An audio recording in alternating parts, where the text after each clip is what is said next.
Hey guys, welcome to Bipolar Boxing. This Friday we got Francis Ngannou versus Anthony Joshua. It's a midday fight. It'll probably be going on like 4:30 or so. I'm expecting the main event to happen. The undercard starts at the main card starts at 1 o'clock. I think the undercard starts at like 11 in the morning Eastern time. And it's an amazing undercard. You got Jang versus Parker, Nick Ball versus Ray Vargas, going to be an awesome fight. And you got all those. There's a lot of like those UK fighters. I'm glad they're getting their chance to shine on this undercard because I watch those UK fights every single week, and I'll tell you, if you're looking for excitement, watch these low level, not lower, but mid level fights in the UK. Like there's a guy Gavin Gwynn fighting on this card. I watched a lot of his fights. He's always in an exciting fight. I think I've watched probably like his last 10 fights. The guy's always in an exciting fight. Those guys out in the UK, like I'm not trying to knock them, but like they don't seem as athletic as like American fighters, but they're definitely more technically sound. They kind of, I don't want to say they throw defense out the window, but it just seems to always be like a back and forth fight with those guys, and it's always like a war of attrition type thing with fighters like Gavin Gwynn or like Jordan Gill and those guys. There's always an exciting fight. So those undercard fights that are like the lower weight classes with two guys from the UK, count on them being great fights. And but yeah, Ball versus Vargas is going to be an awesome fight. Zhang versus Parker is going to be an awesome fight. I still don't know who I'm going to pick in either one of those fights. Nick Ball is my dude. I've been watching him for like the last couple of years. I love that guy. I just don't know if he's going to be able to get inside on Ray Vargas. Ray Vargas is he's a very tall guy with a very long reach for that weight class, and he can take a punch. So I don't know what's going to happen there. I might go with Vargas in that fight, and I'll probably go with Joseph Parker to upset Jang in that fight. But I have no idea. But so the first fight, I mean, or the main event here, I mean, we all saw Francis Ngannou's first fight in boxing against Tyson Fury, and he did an awesome job. He looked like he belonged, and that's one thing I didn't expect from him. He was very poised. He didn't panic at any moment. He trusted his skill. He landed that big punch that knocked Fury down.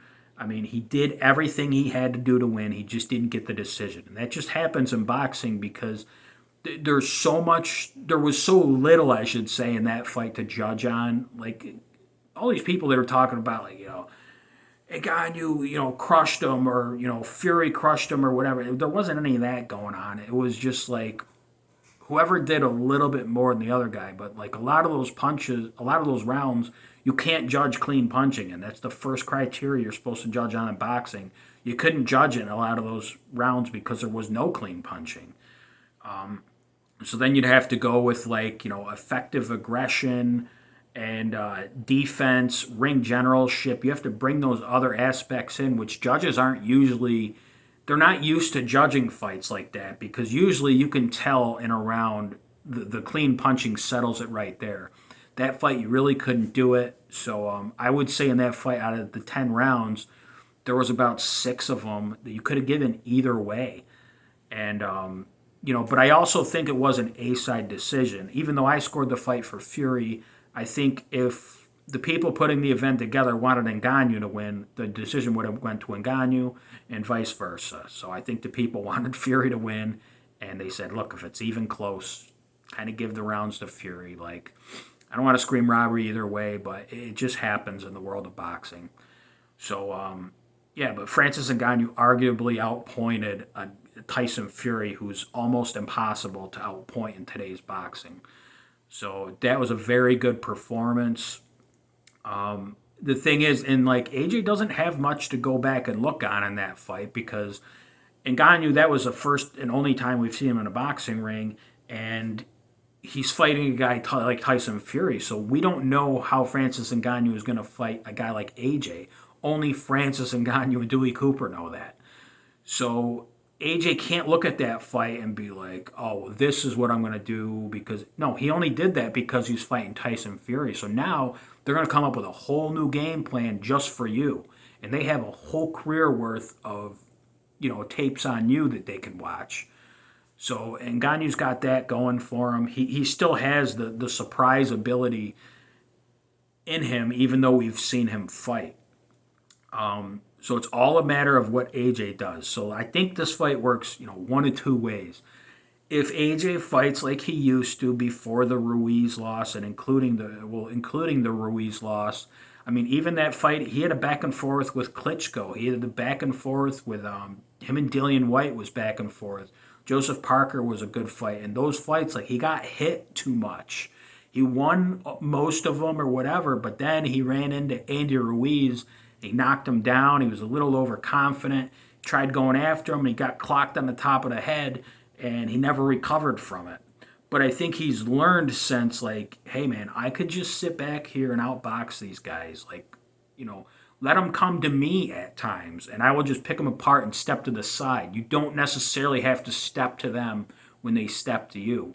Because let me tell you, that's what Ngannou wants to do in this fight. And that's going to be the interesting thing is when Ngannou comes forward, which he will, and it's going to be what does AJ do? I think, and this is going to be, my pick is going to be AJ. I think he will, even if he hits, the whole fight's just going to be 1-2. I don't think AJ is going to throw a lot of hooks in there because if he opens himself for a hook, there's just no reason to do that against a guy like Ngannou because he will match that hook with you. If he sees you're throwing a hook, he will throw his hook because that's his best chance to win is to land the punch when you expose yourself.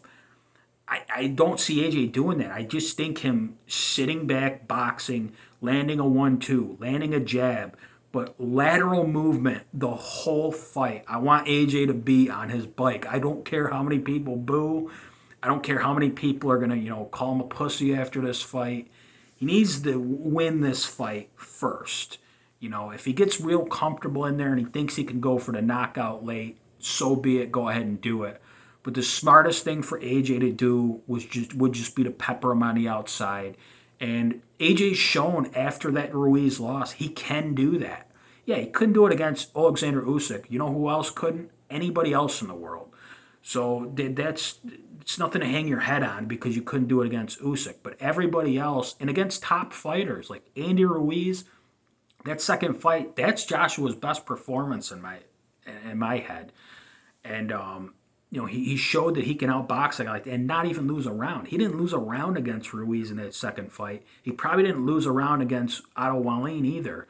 So those are his two best wins, in recent years. And those were great wins. They were kind of boring fights at times, but that's what you have to do to win. And, like I said, just win first. Everything else can come after, but you got to win the fight, and you can't take chances.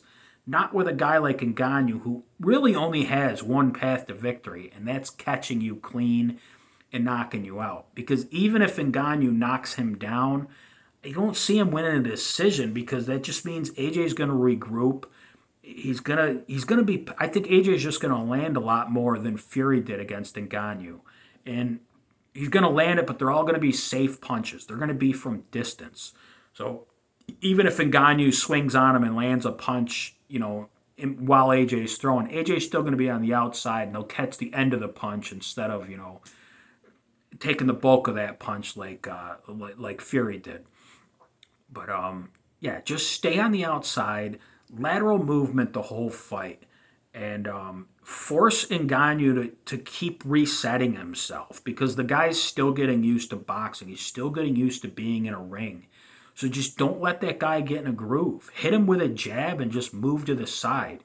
Don't hit him with a jab and then just come in and think you can throw a hook off the jab because that's what Ngannou wants you to do. And if he does that and he stands with Ngannou, I don't know if AJ can win a fight like that. I'm not saying he can't, but that's the path to victory for Ngannou. So just don't do it. Don't do it. Don't care about the fans. Don't care about how much you're getting booed. Stay away from this freaking dude. Let somebody else prove how tough they are by standing in the pocket with Ngannou in another one of his fights. But don't be that guy. Don't be that guy that gets knocked out by the MMA fighter coming over into boxing. Don't be that guy. So I'm going with AJ here by a pretty easy decision. I'm going to say 8 rounds to 2. And I think those 2 rounds will be early. Maybe there won't be much going on. But I think AJ just gets in a groove and he wins an easy decision. If not, maybe he gets a late stoppage. Like I said, if he's feeling himself and he feels like he can go in for the kill and not risk a lot, he might do it.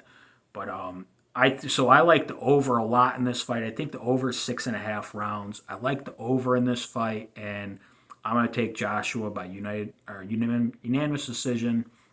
And let me know who you guys think's gonna win in the bottom. Let me know who you guys think's gonna win Zhang Parker and Ball versus Vargas, because I'm interested to see who everyone likes for those fights.